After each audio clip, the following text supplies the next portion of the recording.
Վերջին շրջանում սոցցանցերում կեղծ լուրի հանդիպել եք, կոնկրետ օրինակ կարող եք բերել։ Օրինակը մի ես այսօր թերթեցի մետեղ այնտեղ Էրդողանը կխոսա այս Թուրքիայի ինչ որ Աննա Հակոբյանի հիմնադրամին մեր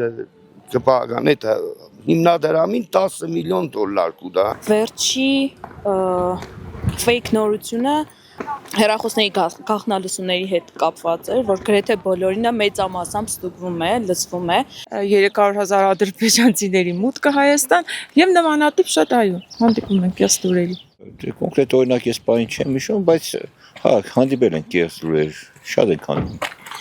Այսքան հազար ադրբեջանցիներ կբերեն, այս կբերեն։ Առնչվել ենք հիմնականում բանակային հարցերին, որ ես ինչ տարածքն ենք տվել, ինչ տարածքն ենք հետ վերցրել։ Ինչ նպատակ են հետապնդում ֆեյքերի հեղինակները եւ ինչ ազդեցություն կարող է գործել կեղծ տեղեկատվությունը։ Ժողովրդի մեջ խուճապ տարածելու հիմնական պատճառն է։ Նպատակային է, որ պարակտեն, չլատեն մեզ։ Մարդու մտածելակերպը այնպեսին է, որ եթե վատ մտածելակերպ ունենա, կանի ամեն ինչ թեկուզ կեղծիկը հաշվի առնելով իշա իրեն օգուտ ստանալու համար։ Խուճապ առաջացնել ժողովրդի մեջ, երևի հիմնական նպատակը դա է։ Ամենառաջին հոգեբանական այդ խնդիրները։ Դե պանիկան առաջի հերթին։ Հատկապես որ ժամանակահատվածում է ակտիվանում կեղծ տեղեկատվության հոսքը։ Կեղծ տեղեկատվությունը հիմնական պատերազմների, ընտրությունների, Հենց կոնկրետ ընտրությունների ժամանակ Դա լինի ընտրություն, դա լինի ինչ-որ իրավիճակներ, թեկուզ սուր իրավիճակներ կամ դեպքեր։ Պետության կամ ինչ-որ քաղաքի ներսում ինչ-որ լարվածություններ է, օրինակ ընտրություններ, պատերազմ։ Եթե պետության ներսում ինչ-որ լուրջ իրադարձություն պետք է տեղի ունենա, Ասենք ընտրություններին մոտիկ քարոզարշավներին դասկում։ Ըստ ձեր դիտարկումների, հիմնականում որ երկրներից են տարածվում կեղծ լուրերը։ Այն երկրներից, որոնք որ խնդիր ունեն կոնկրետ Հայաստանի հետ։ կարծում եմ ոչ բարեկամ երկրներից։ Ադրբեջանի հենց առաջի պետությունը, որի հետ իհարկե խնդիր ունենք, պատերազմ ունեցանք, Դե հիմնականում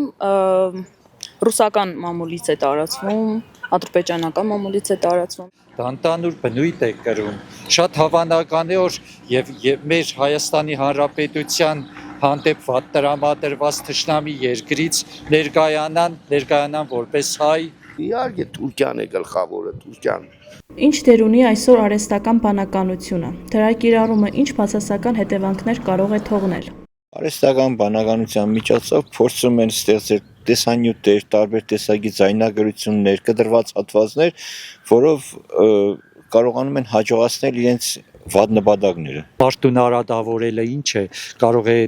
նույն իր պատկերով իրականությունը ստեղծի, հա,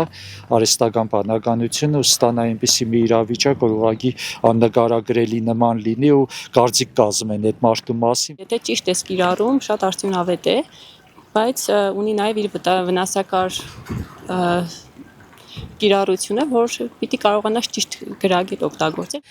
շատ վատ հետևանքները այն է, որ նույնիսկ այսօր մարդիկ ալարում են գնալ բժշկի, դիմում են հենց այդ